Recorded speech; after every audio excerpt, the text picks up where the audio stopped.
آج کی رات پھر گھر میں سناٹا چھایا ہوا تھا۔ میں عائشہ اپنے بڑے سے کمرے میں اکیلے لیٹی ہوئی تھی۔ میرے شوہر ایک ماہ کے کاروباری سفر پر باہر گئے ہوئے تھے۔ گھر میں صرف میں اور ہمارا پرانا نوکر حمید تھا۔ حمید تقریباً 40 سال کا مضبوط جسم والا سادہ اور محنتی آدمی تھا۔ اس کی بیوی اور 2 چھوٹے بچے گاؤں میں رہتے تھے۔ وہ ہر مہینے اپنی تنخواہ کا زیادہ تر حصہ ان کے پاس بھیج دیتا تھا۔ میں نے سوچا کہ آج رات اس کی مدد سے اپنی تنہائی کا کچھ علاج کر لوں۔ رات کے 10 بجے قریب میں نے اسے بلایا۔ حمید فوراً میرے کمرے کے دروازے پر آ کھڑا ہوا اور ادب سے سر جھکا کر پوچھا، جی بی بی جی، کوئی حکم؟ میں نے نرم آواز میں کہا، حمید، میری طبیعت ٹھیک نہیں لگ رہی، تھوڑا سا تیل گرم کر کے لاؤ اور میرے ہاتھوں پاؤں دبا دو۔ حمید نے فوراً سر ہلایا اور کہا، جی بی بی، ابھی لاتا ہوں۔ 5 منٹ بعد وہ گرم تیل کا پیالہ لے کر واپس آیا۔ کچھ دیر بعد میں نے اس سے مزید مدد کی درخواست کی جو اس کے دائرۂ کار سے باہر تھی۔ حمید نے یہ سن کر جھجکتے ہوئے کہا، بی بی جی، میں صرف وہی کام کر سکتا ہوں جو مناسب ہو۔ اس کے لہجے میں احترام بھی تھا اور ہلکی سی گھبراہٹ بھی۔ وہ میری طرف دیکھنے کے بجائے زمین کی طرف نظریں جھکائے کھڑا تھا، جیسے اپنے الفاظ کو تول رہا ہو۔ میں نے اس کی ہچکچاہٹ کو محسوس کیا، مگر اس وقت میرے ذہن پر تنہائی اور جذبات کا ایسا غلبہ تھا کہ میں اس کی کیفیت کو مکمل طور پر سمجھ نہ سکی۔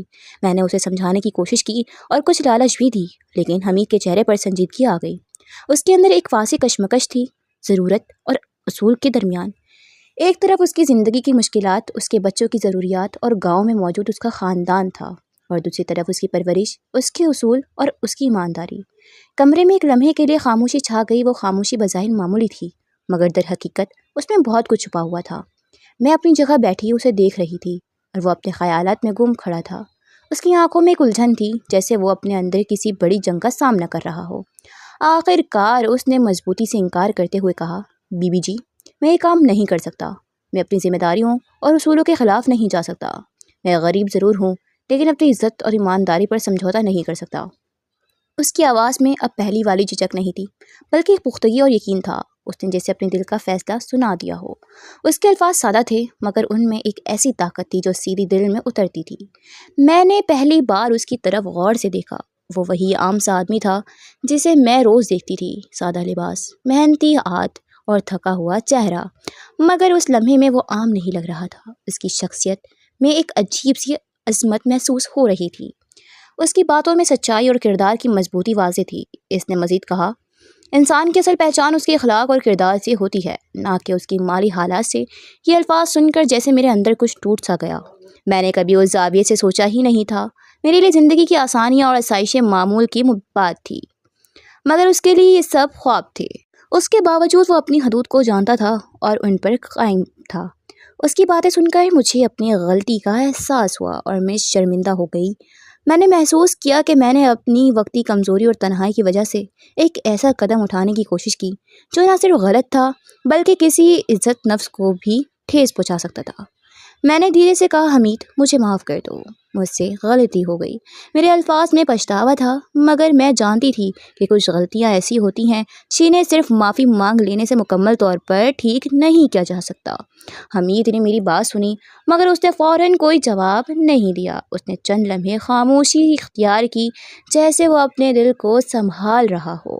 پھر اس نے نہایت سنجیدگی سے کہا، بی بی جی، میں آپ کی بات سمجھتا ہوں اور میں آپ کو معاف بھی کرتا ہوں، مگر میں یہاں مزید کام نہیں کر سکتا۔ یہ سن کر مجھے ایک جھٹکا سا لگا۔ میں نے فوراً کہا، کیوں؟ تم تو برسوں سے یہاں کام کر رہے ہو۔ وہ بولا، جی، مگر اب میں خود کو اس ماحول میں آرام دہ محسوس نہیں کروں گا۔ انسان کو صرف دوسروں سے نہیں بلکہ خود سے بھی نظریں ملانی ہوتی ہیں۔ میں نہیں چاہتا کہ کل کو مجھے اپنی آپ سے شرمندگی ہو۔ اس کے الفاظ سادہ تھے، مگر ان میں گہری سچائی تھی۔ میں اس کی بات کا جواب نہ دے سکی۔ میں صرف اسے دیکھتی رہی اور دل ہی دل میں اپنی غلطیوں کو محسوس کرتی رہی۔ اس رات کے بعد گھر کا ماحول بدل سا گیا۔ وہی کمرہ، وہی دیواریں، وہی چیزیں، مگر سب کچھ مختلف محسوس ہو رہا تھا۔ مجھے ہر چیز میں خلا محسوس ہونے لگا تھا، جیسے میں نے کوئی قیمتی چیز کھو دی ہو۔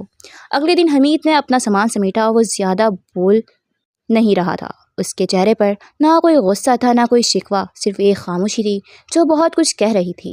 میں نے ایک بار پھر اسے روکنے کی کوشش کی، حمید، اگر ہو سکے تو رک جاؤ۔ میں وعدہ کرتی ہوں کہ آئندہ ایسا کچھ نہیں ہوگا۔ وہ ہلکا سا مسکرایا، مگر اس کی مسکراہٹ میں ایک اداسی تھی۔ بی بی جی، کچھ باتیں وعدوں سے نہیں بلکہ حالات سے طے ہوتی ہیں۔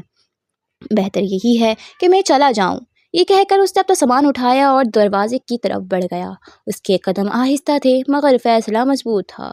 میں دروازے پر کھڑی اسے جاتے ہوئے دیکھتی رہی اور میرے دل میں ایک عجیب سی خالی پن کی کیفیت تھی۔ جب وہ دروازے سے باہر نکلا تو مجھے ایسا لگا جیسے اس گھر سے صرف ایک ملازم نہیں بلکہ ایک اصول، ایک سچائی بھی رخصت ہو گئی ہو۔ اس واقعے نے مجھے زندگی کا ایک اہم سبق سکھایا کہ عزت، دیانتداری اور وفاداری کسی بھی دولت سے زیادہ قیمتی ہوتی ہے۔ میں نے اس دن کے بعد خود کو بدلنے کی کوشش کی۔ میں نے اپنی سوچ، اپنی رویے اور اپنے فیصلوں پر غور کرنا شروع کیا۔ میں نے یہ سمجھا کہ انسان کی اصل قدر اس کے کردار میں ہوتی ہے، نہ کہ اس کے پاس موجودہ سہولیات میں۔ کچھ دن بعد میں نے اپنے شوہر سے بات کی۔ میں نے انہیں سچ بتایا اور اپنی غلطی کا اعتراف کیا۔ یہ میرے لیے آسان نہیں تھا مگر جانتی تھی کہ سچائی ہی وہ راستہ ہے جو انسان کو اندر سے مضبوط کرتا ہے۔